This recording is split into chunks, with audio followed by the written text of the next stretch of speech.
The great council chamber on Valora Prime had never known such fear. Representatives from 47 different worlds sat in their floating seats, the soft hum of translation machines filling the air as their voices overlapped in panic. The chamber itself was alive, grown from crystal that pulsed with the emotions of those inside. Today it bled with deep red and black, the colors of despair. Ambassador Zethar, tall and glass-bodied, flickered like a candle in a storm. His people, the communion, were beings of wisdom, normally glowing with calm blue light. Today, Zethar's glow was fractured, nervous. He raised his crystalline hands, begging for silence. "My friends," he began, his voice ringing with perfect clarity across the dome, "we face the end of everything we have built. The Krexthal horde marches closer every day. Soon they will reach Valora itself." A murmur of horror swept the chamber. The Krexthal were monsters from the dark edges of the galaxy, towering reptilian warriors, their bodies armored in natural plates, their claws sharp enough to tear steel. They did not simply conquer, they destroyed, for sport. Kelavan of the Nuriad Federation spoke from inside her water tank, her gills shuddering with panic. "Our fleets cannot outrun them. Our strongest weapons cannot pierce their armor. At the Omega Nebula, 3 entire battle fleets were annihilated. 7 ships survived, out of thousands." The council fell into grim silence. Every race represented, proud warriors, brilliant scientists, ancient empires, had tried and failed to stop the horde. All of them were losing hope. It was then that a young archivist named Lixel rose to speak. He was barely an adult, his silver skin reflecting the chamber's shifting lights. "Not every world has been called upon," he said softly. "There are the restricted files." The chamber stirred uneasily. The restricted files contained records of planets marked too dangerous for contact. Death worlds. Zethar's glow dimmed. "Child, those planets are chaos, storms, predators, hostile conditions. No civilization can survive there." Lixel lifted his hand and a holographic display flickered into existence. Ancient data scrolled upward, much of it stamped with warnings.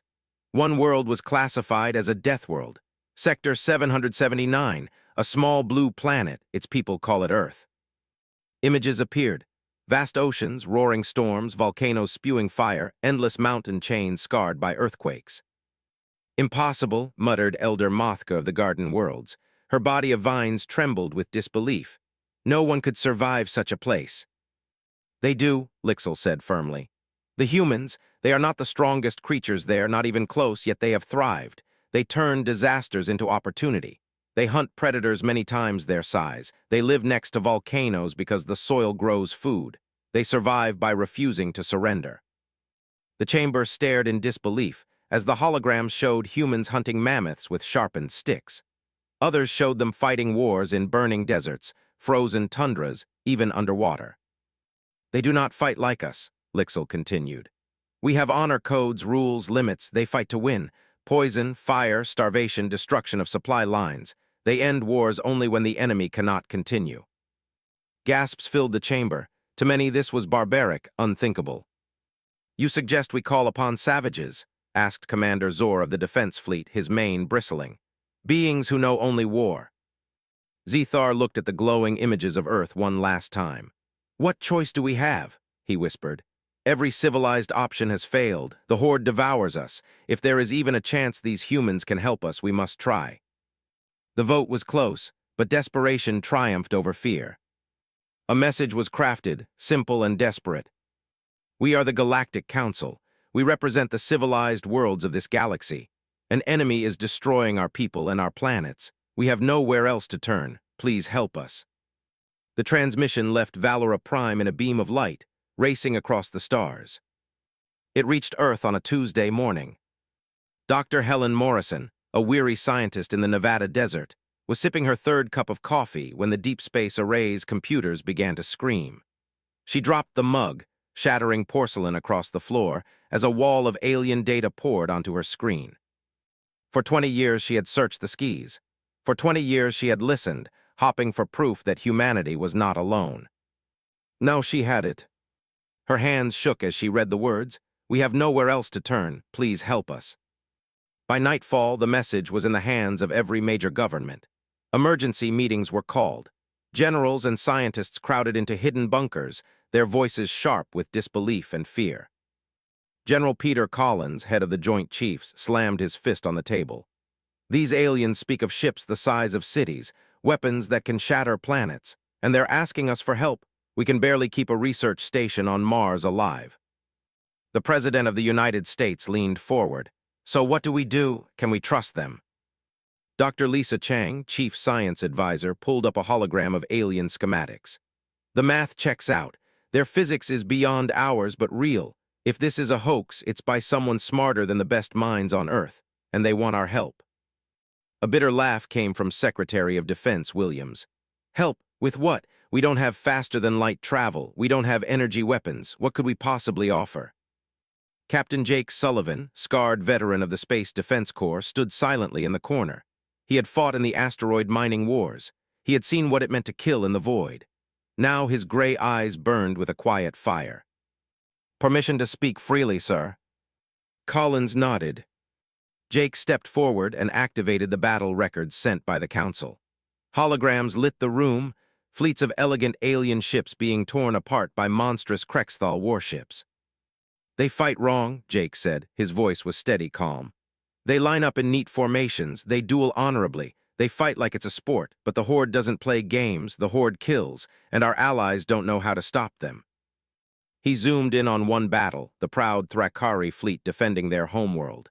They had numbers, defenses, positions, they should have won, but the Horde went around them, straight for the civilians. The Thrakari abandoned victory to save innocents. They lost everything. Silence hung heavy in the bunker. You're saying these aliens don't know how to fight a real war, General Collins muttered. That's exactly what I'm saying, Jake replied. They've never faced an enemy that fights to win at any cost, but we have. Humanity's history is nothing but that. We know how to fight dirty. We know how to survive. Captain Maria Rodriguez, another veteran, spoke up. Our ancestors weren't lions or tigers. They were scavengers, hunters, ambush predators. We fought in deserts, in ice, under oceans, in the sky. The Horde is stronger, but they don't think like us. They've never fought Deathworlders. The President's voice was quiet. You're suggesting we fight for them, that we send our people into a war we don't understand. Jake looked her in the eyes. I'm suggesting we try, because if we don't, the Horde won't stop at Valora. They'll come here, and Earth will burn. The room fell silent. The weight of the galaxy seemed to settle on human shoulders. The President turned to the generals. What forces do we have? The answer was grim. Earth's space fleet consisted of 12 ships, only 3 capable of long-range operations. 3 ships against an enemy that had swallowed entire civilizations. 3 ships, the President whispered, against thousands. Jake Sullivan's scarred face broke into a grim smile. 3 ships they'll never expect. 3 ships that fight like humans, not civilized aliens. The decision was made. Volunteers poured in. Soldiers, engineers, doctors, hackers, humans from every corner of the world signing up to fight for species they had never met. Children sent drawings of spaceships fighting monsters. Priests prayed. Scientists worked around the clock to prepare. The UES Defiance. The UES Retaliation. The stealth ship Vengeance. Earth's answer to the galaxy's plea. As the 3 ships prepared to launch, Captain Parker of the Defiance spoke to the crews assembled in the hangar. His voice echoed across steel walls and hopeful hearts. I won't lie to you, the enemy is stronger, smarter, better armed. The odds say we'll die out there. He paused, letting his words sink in. But the odds never met humanity. We fight dirty, we fight smart, and we never ever quit. The hangar erupted with cheers. The ships launched into the cold January sky. Engines roared, families wept. The world held its breath as the tiny fleet vanished into the stars. At the edge of Valora Prime, 3 human ships dropped out of faster-than-light space. Before them stretched the impossible sight of the Horde. Hundreds of massive warships floated like black mountains, their red lights pulsing like angry eyes. Each one larger than Earth's greatest city. Each one capable of burning entire worlds. Lieutenant Wright whispered on the bridge of the Defiance. How are we supposed to fight that? Captain Parker's eyes narrowed. We're not here to fight them, we're here to beat them. And then a transmission cut through the void. This is Ambassador Zethar of the Galactic Council. Unknown vessels, identify yourselves before the Horde detects you. Captain Parker stood tall, his voice steady. "This is Captain Parker of the United Earth Defense Force. We received your message. You asked for help. We're here to give it." The silence that followed stretched for nearly a minute. Then Zethar's voice, trembling with disbelief. "You are the Deathworlders." The Council's orbital station hung above Valora Prime, a fortress of crystal and light. Dozens of alien vessels orbited close, huddled together like frightened animals. And beyond them, far beyond them, stalked the Krexthal horde. The human ship slipped into the shadow of the station, dwarfed by the alien fleet. Defiance, retaliation, and vengeance looked tiny, mere gnats beside the sweeping curves of council cruisers and the mountain-sized hulks of horde battleships. On the bridge of the Defiance, Captain Parker and Lieutenant Nancy Wright stepped into an airlock, ready for their first face-to-face with the Council. They were greeted by air thick with humidity, gravity fields tuned to hundreds of species, and a chorus of alien eyes staring at them as if they had just stepped out of a nightmare. Ambassador Zethar towered over them, crystalline body flickering with anxious colors. To his left floated Kelavan of the Nuriad Federation inside her water tank. To his right stood Commander Zor of the Thrakari survivors, his leonine mane bristling. "You are smaller than we expected," Zethar said slowly. "And your ships," Kelavan added through her translator, "are primitive. How do you intend to fight the Horde with such toys?" Wright had prepared for this. She raised a portable hollow projector and activated it. A battle replay lit the chamber, the Horde devouring yet another Council fleet. "You fought them as warriors," Wright explained. "Head-to-head, formation against formation, you gave them the battle they wanted, and you lost." Commander Zor snarled. "There is no other way to fight, warrior against warrior, ship against ship. To do otherwise is dishonor." "Then you've already lost," Captain Parker said flatly. "The Horde doesn't care about your honor. They don't play by rules. They want victory no matter the cost, and so do we." The Council chamber rippled with horror. Dozens of species recoiled at the bluntness of these Deathworlders. To fight without rules was unthinkable, barbaric. Ambassador Zethar's glow flickered uncertainly. "Show us," he said finally. "Show us how humans fight." Parker nodded. "You'll get your demonstration." The first lesson. Commander Betty Lewis sat in the cockpit of the Vengeance Earth stealth ship. She was a pilot born from Deathworld storms, trained in simulations of hurricanes, space debris fields, and volcanic ash clouds. She thrived where others panicked. Her target, a lone Krexthal destroyer patrolling at the edge of the system. A behemoth by human standards, armored in jagged plates bristling with weapons, but alone. "Target locked," Lewis reported. Her voice was calm, almost playful. "No escort, no backup. They think they're safe." The Vengeance slipped closer, her stealth systems cloaking her in the shadows of space. Instead of missiles, Lewis released a spread of small drones. To the Krexthal, they looked like harmless probes. Inside each drone, Earth's best hackers had hidden a weapon deadlier than any missile. A virus. It wormed its way into the destroyer's navigation system, spreading through its networks like wildfire. On the alien warship's bridge, Captain Greater roared in confusion as his displays filled with nonsense. Asteroids that weren't there. Fleets of enemies that didn't exist. His crew scrambled, shouting in panic as their instruments betrayed them. "Ghosts," one of them cried. "The enemy is everywhere." Then Lewis did something that left even the humans watching in stunned silence. She opened a communication channel, not with words, with sound. She blasted ancient Earth music, distorted into frequencies tuned to Krexthal hearing.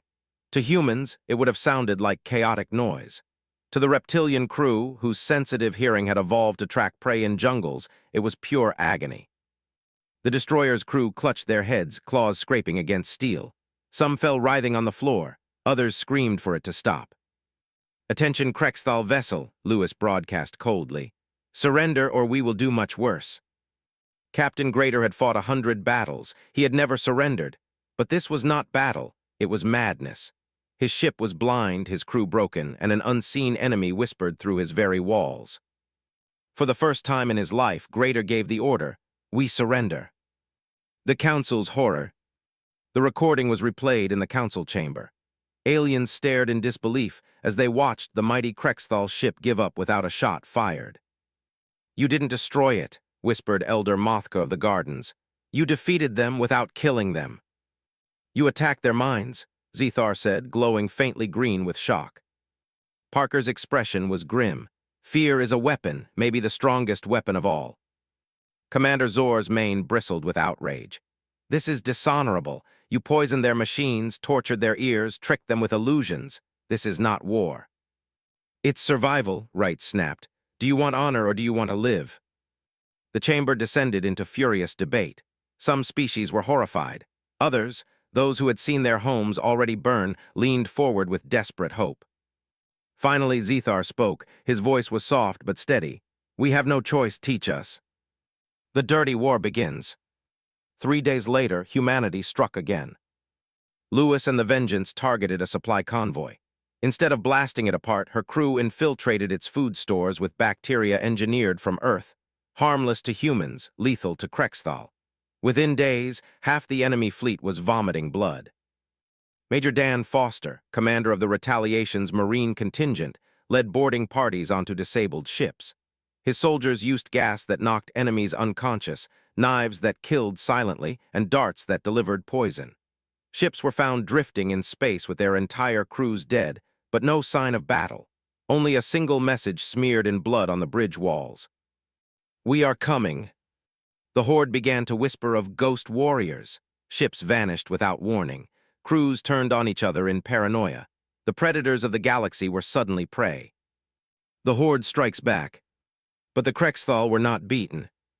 Supreme Warlord Thekmer towered above his generals, 12 feet tall, his body a map of scars from 100 victories. Rage burned in his reptilian eyes as he slammed a clawed fist onto his throne. These cowards infect our food. They haunt our ships. They strike from shadows like vermin. His voice shook the chamber. Then we will show the galaxy our strength. His orders were broadcast across occupied space.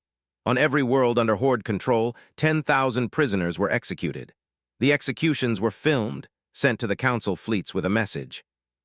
Stop the ghost attacks, or we slaughter innocents until none remain. The Council chamber fell into despair. Species who valued innocent life above all else begged humanity to stop, to surrender. Captain Parker stood before them, jaw set like iron. They kill civilians to make you afraid, he said. That's how bullies work. You don't stop bullies by surrendering. You stop them by hitting harder. His next message shocked everyone. Broadcast directly into the Horde's communication networks in their own tongue. You want to kill civilians? Fine. Let's see how you like it when someone fights back. The Ghost War escalates. From that day on, humanity unleashed a campaign unlike anything the galaxy had seen. Ships stalked their enemies for days, never striking, just staying close enough to be noticed. Krexthal crews cracked under the pressure, terrified of an attack that never came. Human hackers infected communication relays, feeding false orders until fleets collided with each other in chaos. Boarding parties scrawled bloody warnings onto ship walls. Holograms of ghostly human faces flickered on Krexthal screens in the dark. And in every attack, sound weapons played, harsh, alien, terrifying. Songs of Earth turned into nightmares. The Krexthal, once proud hunters, now whispered in fear. Ghost warriors, shadows that killed without honor, an enemy they could not understand. On the bridge of the Defiance, Captain Parker stared at the galactic map. Red markers, Krexthal fleets were faltering. Supply lines in disarray, crews abandoning their posts. They're breaking, Wright whispered. It's working. But Parker's face was grim. They're not beaten yet, and the warlord won't stop. He'll come for us himself. As if on cue, a transmission filled the bridge. A monstrous reptilian face filled the screen. Warlord Thekmer himself. His claws dripped blood, his fanged mouth twisted in rage. You dare poison us, you dare humiliate us, you think yourselves ghosts. His voice dropped into a growl that shook even the human crew. Then I will hunt you myself.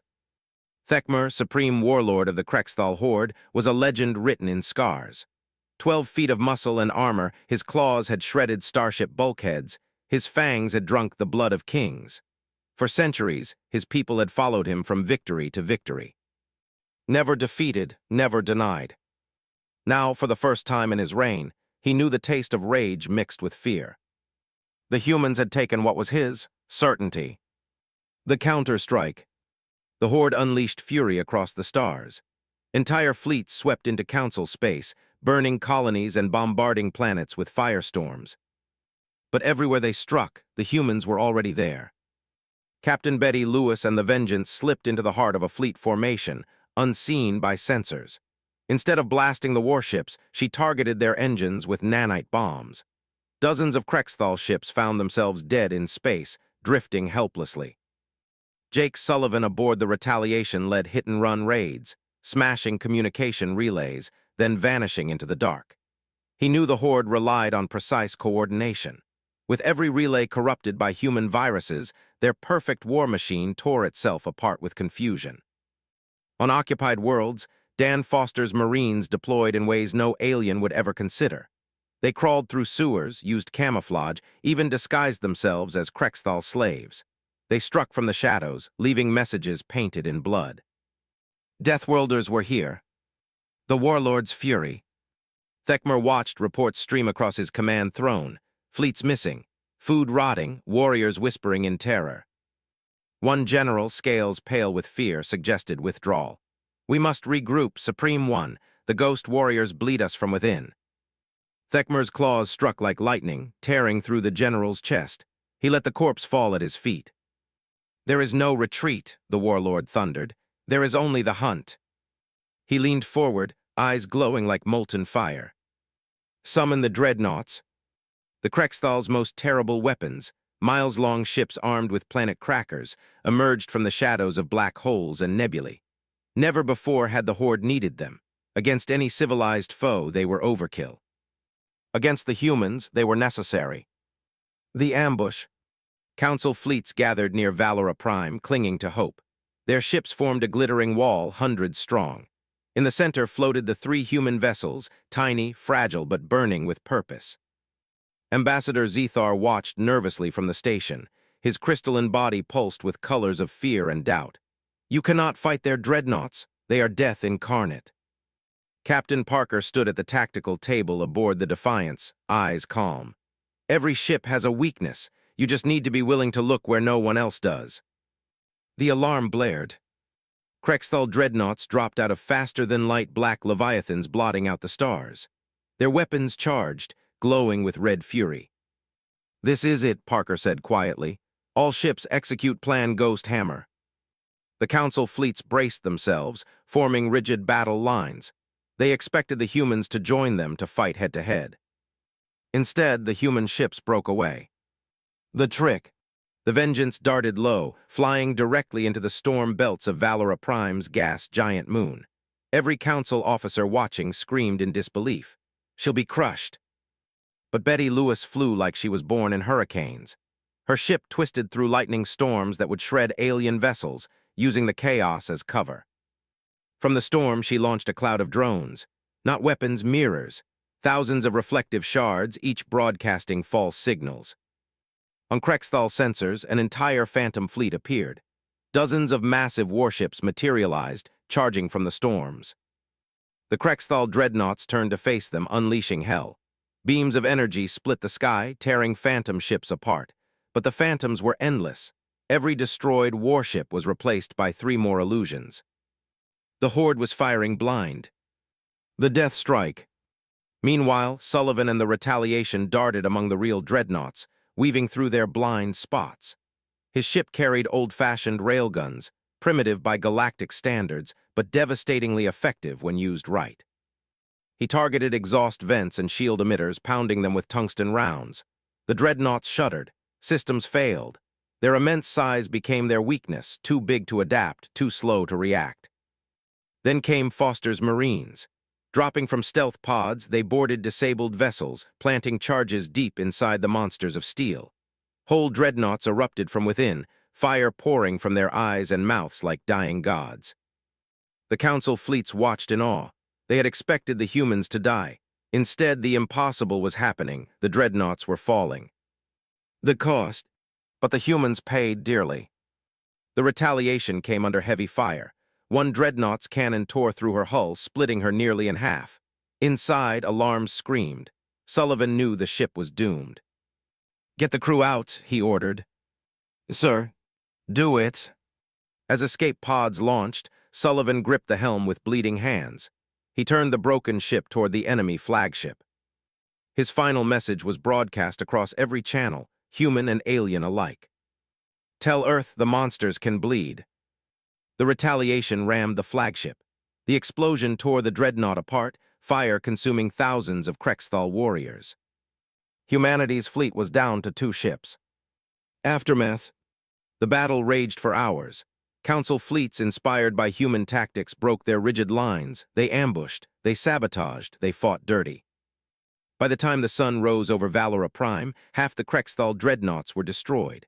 The survivors limped away, engines failing, morale shattered. For the first time in history, the Horde had retreated. On the Defiance's bridge, survivors wept silently. Parker stood tall, though his face was carved with grief. "They'll be back," he said, "and next time they'll come for everything." The Warlord's oath. Far across the void, aboard his command throne, Thekmer howled in fury. His flagship was gone. His fleets humiliated. His warriors whispered of ghosts and Deathworlders. He stood before them, blood still dripping from his claws. "Listen to me," he roared. "We face no ordinary prey. These humans are poison, shadows, vermin, but vermin can be crushed." His eyes narrowed, blazing with hate. "I will not rest until their world burns, until their oceans boil, until their children scream my name in fear. I will tear Earth itself from the stars." Back aboard Valora Prime, Captain Parker stared at the galactic map. Red markers stretched outward, encircling Council space. The Horde wasn't defeated. They were regrouping. Zethar approached, his crystalline body trembling. "You have given us hope, Captain, but you have also doomed yourselves. The Warlord knows your name now. He will come for Earth." Parker's voice was quiet, cold. "Then he'll learn what it means to pick a fight with Deathworlders." The Council chamber darkened as new reports came in. Entire Krexthal fleets were converging, heading not for Valora, but for Earth. The War Council on Valora Prime was silent. The holographic map glowed red, showing Krexthal fleets shifting course. They were no longer spreading outward. They were converging. The arrow-straight line of markers ended at one small blue dot in Sector 779. Earth. Ambassador Zethar's crystalline body flickered with sorrowful colors. "The Warlord has turned his eye upon you. Earth will be their next feast." The chamber erupted in voices. Alien ambassadors argued furiously. Some demanded immediate defense. Others called Earth expendable. "They are primitives," snarled Commander Zor of the Thrakari. 3 ships, 1 already destroyed. You expect us to risk billions of lives for a death world no one had heard of until weeks ago. Parker stood in the center of the chamber, jaw clenched. His uniform was burned, his eyes ringed with exhaustion, but his voice carried like iron. "If Earth falls, you all fall. You think the Horde will stop there? Earth is a test. If we bleed, if we break, they'll come for every world you still hold. We are the wall between you and extinction." Kelavan of the Nuriad Federation swam nervously in her tank. "Even if we agreed, Earth lies on the edge of your own star, too far from our supply lines, too exposed. Defending it would be suicide." "Everything we've done so far has been suicide," Parker shot back. "And we're still here because humans don't quit." Homefront.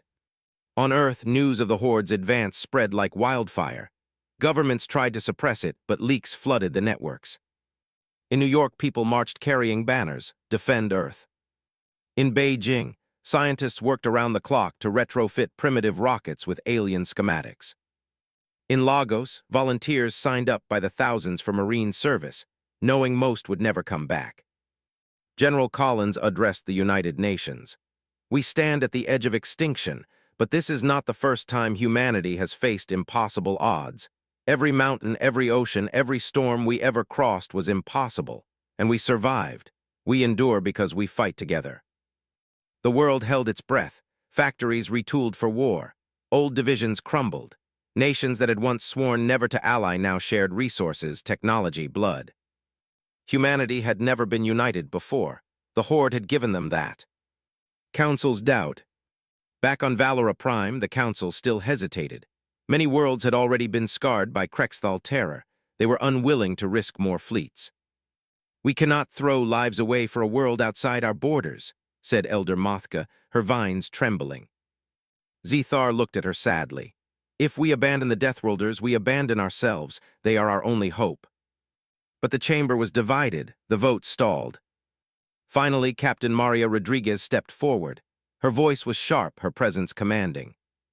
You call yourselves civilized, you preach honor, and yet you debate while billions prepare to die. Humanity doesn't need your fleets. We'll fight with whatever we have. But understand this, if Earth falls, it won't just be our blood on the ground. It will be yours, because we will take the fight to them no matter the cost, and you'll be left behind. Her words cut through the chamber like fire.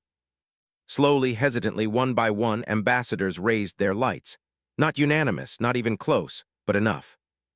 The council had voted they would defend Earth. The march begins. In the black of space, the Krexthal horde gathered. Hundreds of warships, their hulls jagged with spikes, engines glowing red like the eyes of predators. At their center loomed Thekmer's new flagship, the Bloodfang, forged in secret shipyards. It was larger than any vessel the council had ever seen. Thekmer stood on its bridge, claws flexing, his voice echoing through the fleet. Deathworlders think themselves hunters. They think themselves shadows. We will show them what it means to stand before gods. His warriors roared, fists pounding steel, their voices shaking the ship. Toward Earth they flew. The defenders gather. Above the blue-green marble of Earth, fleets assembled. Council cruisers glowed like jewels in orbit. Human ships, smaller and rougher, swarmed like insects. Together they formed a shield around the planet. In Africa's deserts, new launch platforms spat missiles into space. In Europe's fields, railguns the size of skyscrapers aimed at the sky. On the moon, humanity's first alien-designed fusion cannons were mounted, their barrels glimmering with stolen science. For the first time in history, Earth was ready for war not with itself, but with the stars. The calm before the storm. Captain Parker stood on the Defiance's bridge, staring at Earth below. Cities glittered in the night. Oceans gleamed like jewels. For the first time since leaving, he allowed himself to feel the weight of it. Home. Lieutenant Wright joined him, her voice softer than usual. It's beautiful. Hard to believe that tiny blue ball is why the galaxy might live or die. Parker nodded slowly. We've fought for strangers, for worlds we'd never seen. Now we fight for this. He clenched his fists. And God help anyone who tries to take it from us. The comms crackled.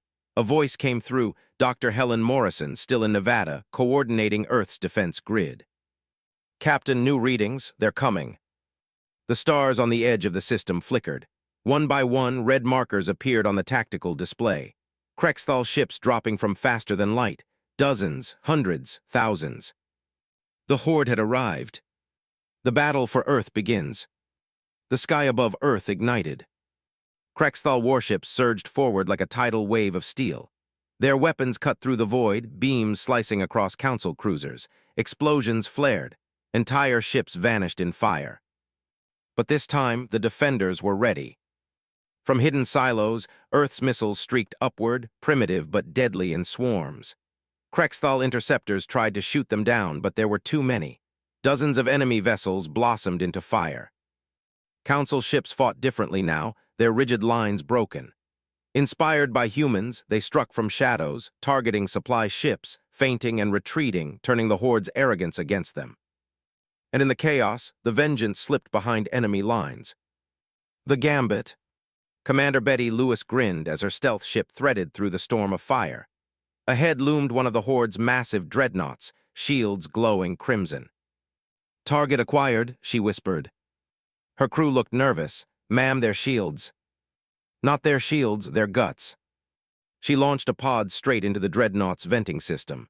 Inside, a virus designed by Earth's hackers spread like wildfire. Within minutes, the ship's reactor went critical. The dreadnought tore itself apart from the inside. Lewis whooped, "Score one for the ghosts." The warlord strikes. But then the sky darkened. The Bloodfang entered orbit. Larger than a city, bristling with weapons, its arrival turned the battle's tide. Its first shot annihilated 3 council ships. Its second blasted a hole in Earth's orbital defenses. On its bridge, Thekmer watched with burning eyes. Bring me their leaders, bring me their world. The Bloodfang's weapons turned toward the Defiance. On Parker's bridge, alarms screamed. The ship shook as beams slammed into its shields. Sparks rained from the ceiling. Shields collapsing, Wright shouted. Target lock. The screen filled with the red glow of the Bloodfang's main cannon charging. Parker's jaw set. His eyes burned with the fire of every Deathworlder who had ever refused to bow. Hold steady, he ordered. If we're going down, we're taking that monster with us. The light built brighter, brighter, until the stars themselves seemed to disappear. The Bloodfang's cannon burned like a newborn star. On the Defiance's bridge, alarms shrieked. Shields were gone. Hull integrity dropped by the second. Lieutenant Wright's face was pale, her hands white-knuckled on the console. Captain, if that shot hits. I know, Parker said. His voice was calm, but his eyes were fire. Brace for impact. The Bloodfang fired. A beam of crimson death lanced across space, so bright it blinded sensors, so hot it could split continents. And yet it missed. The counterstroke. The beam skimmed past the Defiance, ripping through the void. An instant later, the Vengeance decloaked directly under the Bloodfang's cannon. Betty Lewis whooped over the comms. Surprise, you overgrown lizards.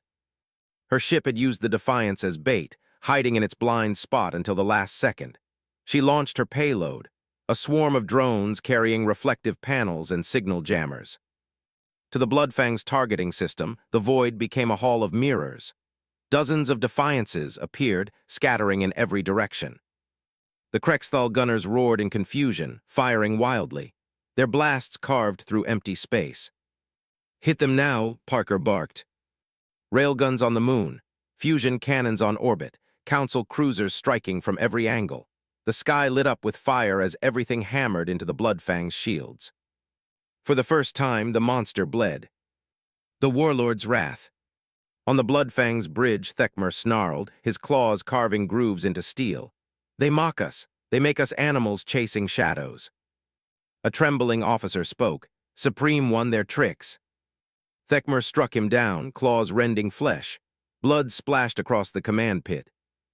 I will show them who the true predators are, he growled. He turned to his generals. Deploy the World Breakers. Every Krexthal warrior froze. The World Breakers were weapons of last resort, massive projectiles designed to shatter entire planets. None had ever been fired in living memory. And now they were aimed at Earth. Terror below. On the ground, people looked up. Night turned to day as streaks of fire burned through the atmosphere. Children screamed. Sirens wailed. Whole cities saw death falling from the sky. Dr. Helen Morrison in Nevada slammed her hands on the console. Those aren't ships. They're kinetic weapons. Impact velocity will crack the crust. General Collins' voice thundered. All planetary defense units, fire, fire, fire. Railguns roared from mountaintops. Lasers speared upward. Thousands of missiles streaked into the heavens. One by one, the falling world breakers exploded into burning fragments, but not all. Two broke through. One struck the Pacific Ocean, sending a wall of water racing toward every coast. The other slammed into Siberia, flattening thousands of square miles in a single heartbeat. Earth itself groaned. Humanity's answer. On the Defiance, Parker gritted his teeth. They want to break our world? Fine, then we'll break their minds. He turned to Wright. Deploy the package. She hesitated. Sir, if we do this, there's no coming back. Do it. From the Defiance's launch bays, pods shot into the void. Not weapons, projectors. Across the Krexthal fleet, holograms flickered to life. Giant human faces, pale and expressionless, floating against the stars. The faces spoke in the Horde's own tongue, whispering in unison. We are coming for you. We see you. We will never stop. Then came the sound. Distorted Earth music tuned to frequencies that ripped through Krexthal hearing. It wasn't just painful, it was maddening. Warriors clawed at their ears, roaring in agony. Some tore at their own skin to make it stop. Across the fleet, discipline collapsed. Ships collided, crews mutinied. Panic spread like fire. Council officers watching recoiled. This is monstrous. No, Parker said grimly. This is war. The Warlord's gambit. But Thekmer was not broken. He watched his warriors scream, his ships falter. His jaw clenched, his fangs bared. Enough. He ordered the Bloodfang forward, engines burning hotter than suns. Straight toward Earth, straight toward the Defiance. Ram them, he snarled. Council fleets screamed warnings. They're going to tear through your world's defenses. But Parker didn't flinch. All ships clear a path, it's ours. The last stand. The Defiance surged forward, battered, broken, but unyielding. Against a ship 100 times its size, it looked like an insect charging a mountain. On the bridge, sparks fell like rain. Crew strapped themselves in, faces pale but determined. "This is suicide," Wright whispered. "No," Parker said, his eyes burned with something deeper than courage. "This is humanity." He opened comms to every ship, every soldier, every civilian watching the battle.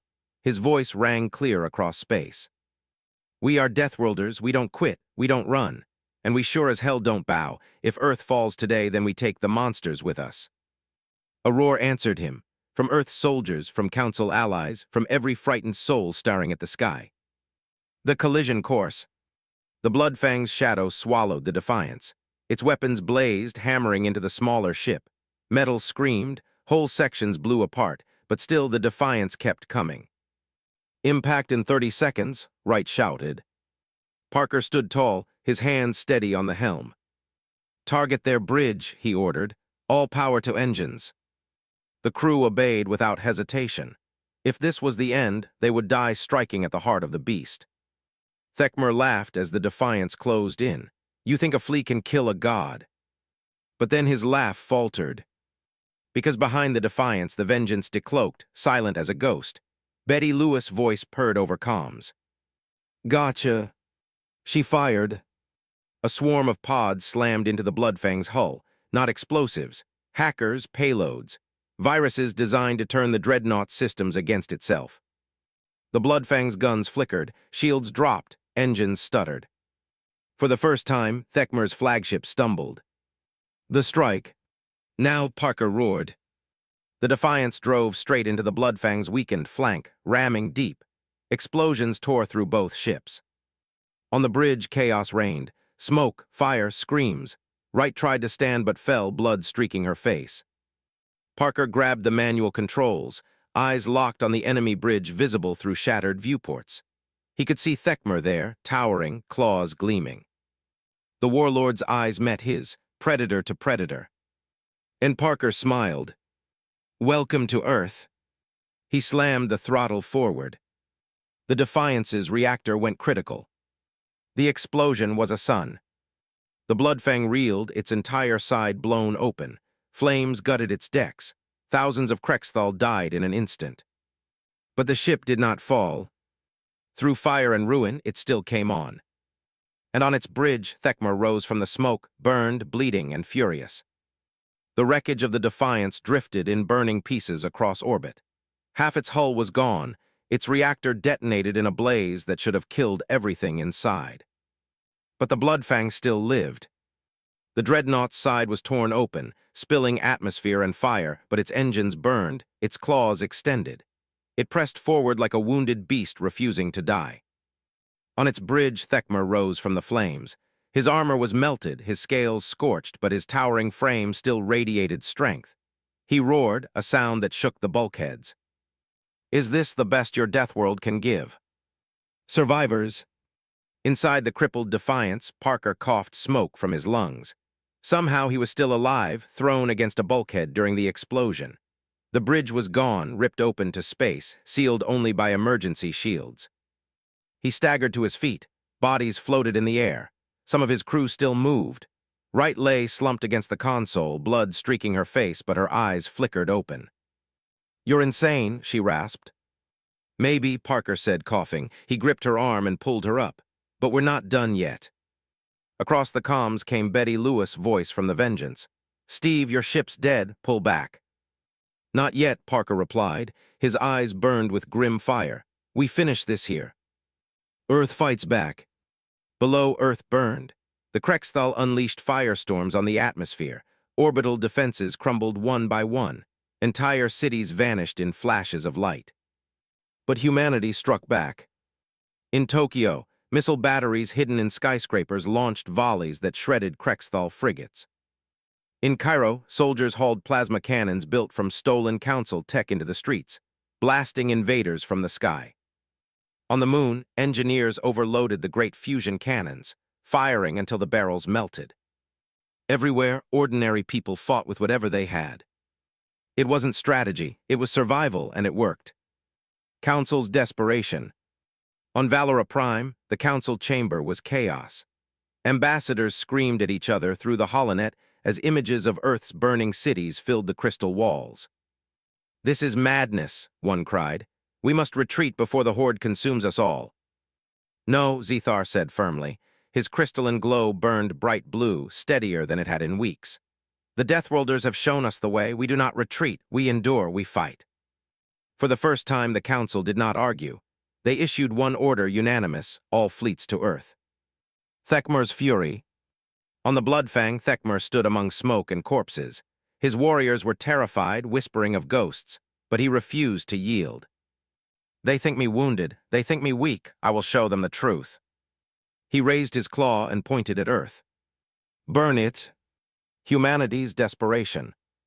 Inside the Defiance's wreckage, Parker stared at the tactical display. Thekmer's ship was still charging weapons. If it fired again, Earth would die. He turned to right. How much power's left in the reactor core? "Almost none. We blew it all in the ramming strike." "Not all," Parker said grimly. He activated comms to the Vengeance. "Betty, get ready. We're about to do something stupid." Her laugh crackled over the line. "My favorite kind of plan." The last trick. The Defiance's ruined systems groaned as Parker rerouted what little power remained. Emergency batteries, shield cores, even life support, every scrap of energy poured into one place, the FTL drive. Wright's eyes widened. "You can't be serious. That'll tear the ship apart." "That's the idea." The Defiance didn't have the strength to fight the Bloodfang, but it had one last card to play. Parker set the drive to overload, not to jump, but to collapse space around the ship in a violent implosion, a localized singularity. A bomb made of broken physics. "Steve," Wright whispered, "this will kill you." Parker's eyes were steady. "We're Deathworlders. We don't get to choose how we die, only what it means." The battle boils over. As the Defiance crawled toward the Bloodfang, the battle above Earth became chaos. Council fleets poured in from every vector, ships warped and scarred but burning with new purpose. Thrakari warships, once obsessed with honor, now struck from shadows like lions. Valoran cruisers, once fragile, now spread fear with blinding light. Even the peaceful Nereid unleashed boiling floods of seawater into Krexthal ships, drowning them mid-combat. The galaxy had learned, and humanity had taught them. The warlord's realization. Thekmer watched as the Defiance drifted toward him, sparks trailing from its ruined hull. He laughed bitterly. "One broken ship dares to face me. This is your champion." But then his sensors screamed. Energy levels inside the Defiance were spiking, wild, impossible, unstable. Not a weapon, something worse. A singularity forming in its heart. Thekmer's laughter died. "No," he whispered. For the first time in his life, his voice shook. "The choice." On the Vengeance, Betty Lewis swore. "Steve, you'll take half the fleet with you." "Then pull them back," Parker said calmly. "You'll die." "Already dead," he interrupted, his voice softened. Tell them humanity answered the call. Tell them we didn't run." Wright clutched his arm, eyes burning with tears. "If you do this, no one will remember your name, just the act." "That's enough," Parker whispered. He looked through the viewport at the burning planet below. "Let Earth live." The burn. The Defiance rammed closer, its hull melting, its systems collapsing. Inside, Parker locked the drive, his hands steady as the alarms screamed.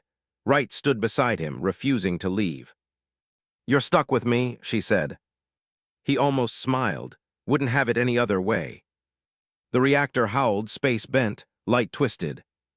Thekmer roared, slamming his claws into the command rail. "Hold formation. We are Krexthal. We do not." And then the Defiance exploded. The Black Sun. It was not fire, not light. It was absence. A collapse of space itself, a newborn singularity ripping at the seams of reality. The Defiance vanished into the dark heart it created, and the Bloodfang, caught in its grip, howled in agony. Metal tore like flesh, decks twisted, entire sections imploded as the great warship was dragged into the abyss. On its bridge, Thekmer stood, claws digging into the floor, refusing to fall. "This is not the end," he roared, his voice echoing across the void. "Deathworlders cannot kill me, I am war." But the singularity consumed his words. The Bloodfang was torn apart, sucked into nothingness. The black sun collapsed and was gone. Silence fell over Earth's orbit. Aftermath or not. For a moment, the stars were quiet. Council fleets drifted, stunned. Survivors on Earth looked up through smoke and tears, hardly believing they were still alive. On the Vengeance, Betty Lewis gripped her console, her face pale. "Steve, you magnificent bastard." Her crew cheered, but it was hollow. The Defiance was gone. Its captain, its crew, all vanished into the void. Then a signal crackled through the comms, weak, broken. A voice. "Parker, this isn't over." For a long moment after the collapse of the singularity, the galaxy held its breath. The Bloodfang was gone. The great Krexthal dreadnought, their symbol of invincibility, had been torn into nothingness. The Horde's fleets faltered. Their ships drifted, leaderless, terrified. On Earth, people emerged from bunkers and ruins, staring at the sky. For the first time in living memory, the heavens were not filled with fire. But on the Council fleets, silence reigned, because the Defiance was gone too. The Ghost's voice. Then the comms crackled. Weak, distorted, but there. "This isn't over." It was Parker's voice. Betty Lewis gripped the console on the Vengeance, her heart pounding. Steve, do you copy?" Static swallowed the channel, no response. But for a heartbeat, every survivor knew Parker hadn't died in silence. His last act wasn't destruction, it was defiance. The Council fleets roared in triumph. For the first time in the war, the Krexthal had been broken. The Horde fractures. Far across the void, scattered remnants of the Horde reeled. Without the Bloodfang, without Thekmer's unshakable presence, cracks appeared. Generals argued, fleets disobeyed, some whispered of retreat, others of vengeance. And somewhere in the dark, rumors spread, Thekmer had survived. Earth's mourning. On Earth, cities burned, millions were dead, but the world still stood. Dr. Helen Morrison, her hands shaking, stood before the United Nations. Her face was pale, her eyes red from sleepless nights. "Humanity has seen the stars," she said softly. "And we have seen monsters, but we have also seen allies, and we have seen what we can become when united." The chamber was silent. Nations once divided now joined in grief and pride. General Collins spoke next, his voice raw. "We lost the Defiance, we lost Captain Parker, but we gained something greater. We gained the knowledge that humanity is not alone, and that when the galaxy calls, we answer." Every flag lowered, every city held vigil. The name of the Defiance was written into history.